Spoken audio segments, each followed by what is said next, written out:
Well, to be honest, I didn't think it was time yet, but I'm doing a show that is a two-man partner show. Two-man partner show up in Butler County, Ohio. And I need some parts off of Petunia. Now, I thought Petunia had a couple runs left in her. You know, she's nice and packed in back here. I have had to push the strut towers out a couple times. Well, twice.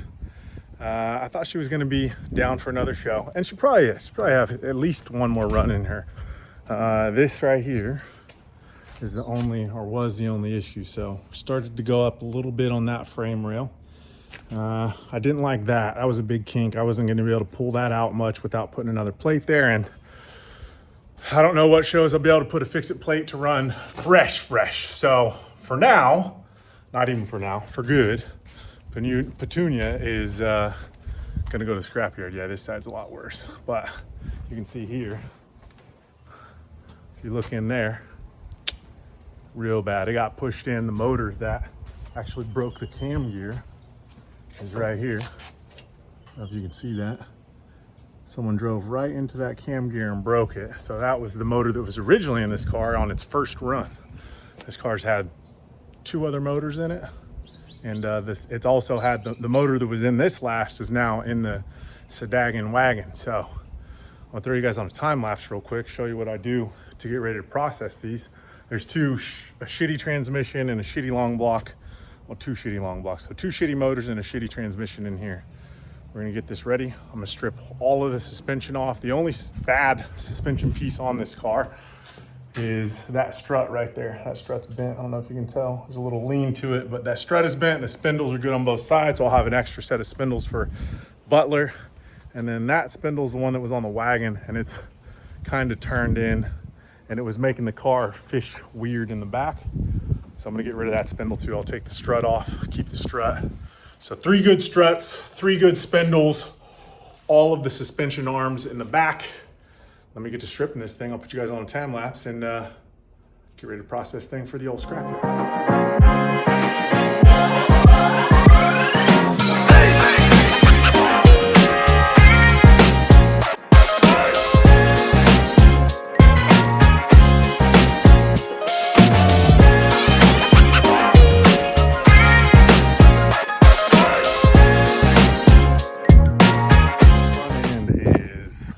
Here's what we take off. Obviously, if you have good wheels and tires, these are aluminum wheels. I love running these. I know some people feel some type of way about these, but guess what? I've never bent or broken an aluminum wheel.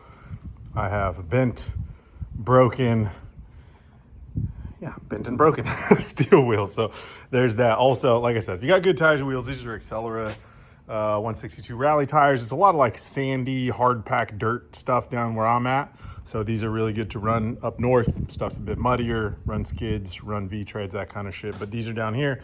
These are a bit tall for my liking. I think they're about 25 inches tall overall. They're the same size as a stock Camry tire. So they're 205, 65, 15s. They're just a big fucking tire, but they work. You keep the front end safe. It is what it is. Like that wheel's been in 2 derbies. That tire's been in 2 derbies. Looks good. And that was the tire and wheel with this bent strut. So you know it's taking shots. Anyway, take your wheels and tires off. Take your struts off. I just take the whole thing out. Even if I'm gonna junk that strut, which I am. I wanted to make sure that the strut was bent. I'm gonna junk that strut. It's gonna go in the car. If you have good tie rod ends, especially, I like to take the nuts off because I will double, triple, quadruple up the nuts on the tie rod itself. And then when you're pulling these out, this lower ball joint, keep that hardware, especially these two. These are a fucking pain in the ass to find.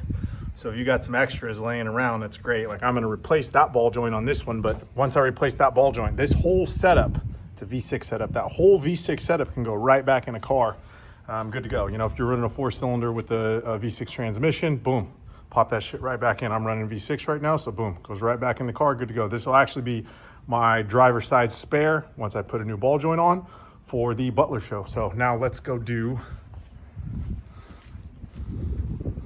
the rear, see what we can get out of there.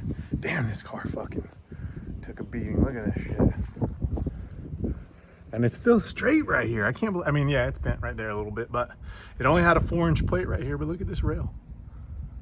Straight, and it bent this strut tower in on its first derby, and I bent it back out. This fucker was like, it was pushed all the way against the timing cover. So about, you know, right here, it was pushed over, it buckled this,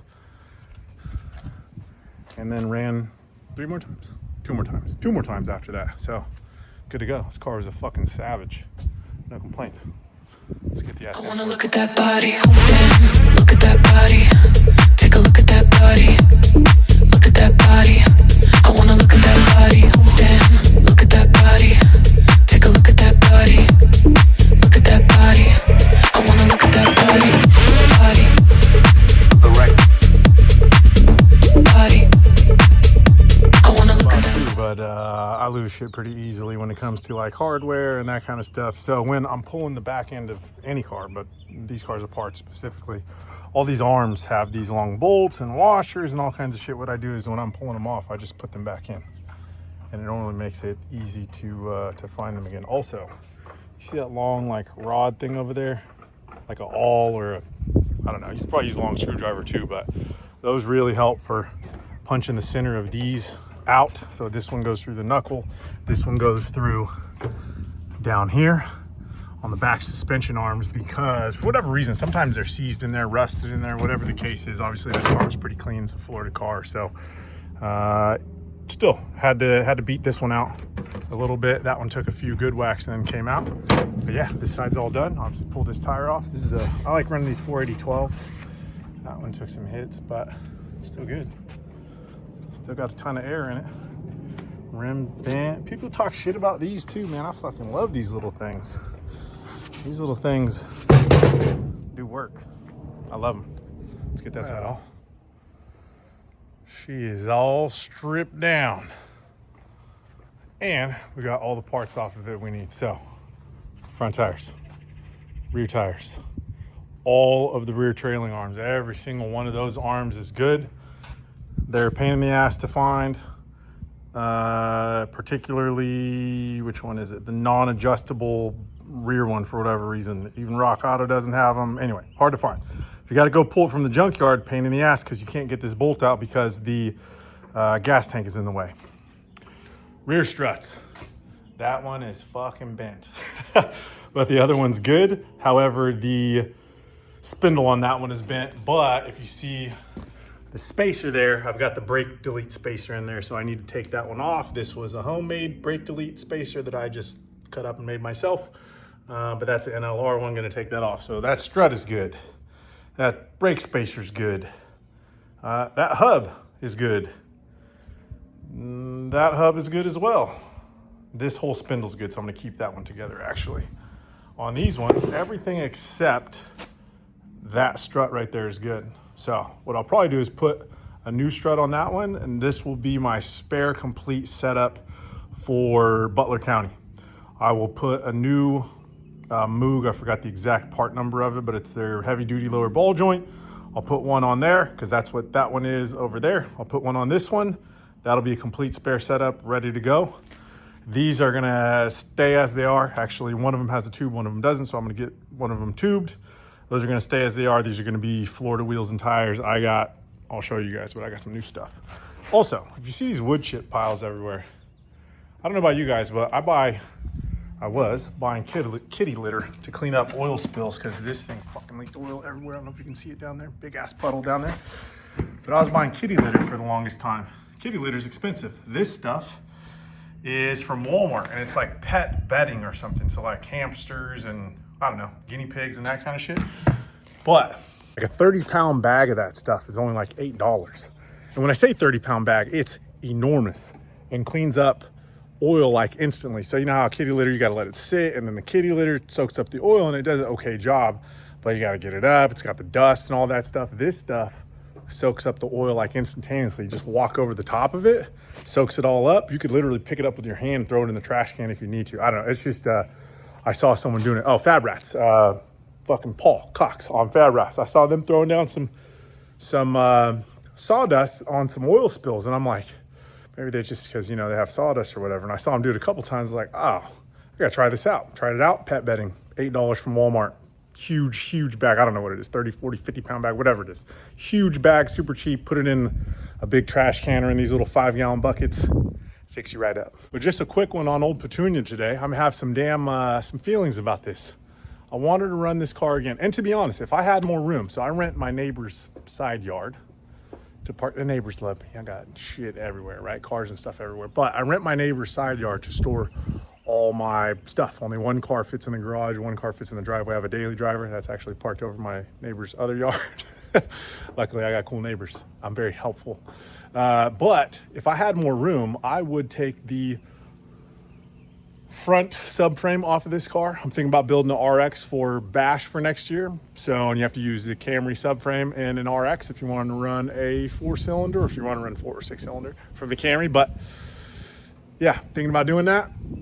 So I would do that, but that's almost a whole year from now. So we're not going to worry about that right now. And this rear subframe, super, super, super clean. If I had more room, I would take both these subframes off and I would keep them. But I don't when I live in Florida, so I can probably come across other clean ones just like this very, very soon. So not tripping. I know you northern guys are like, holy shit, clean subframes front and rear.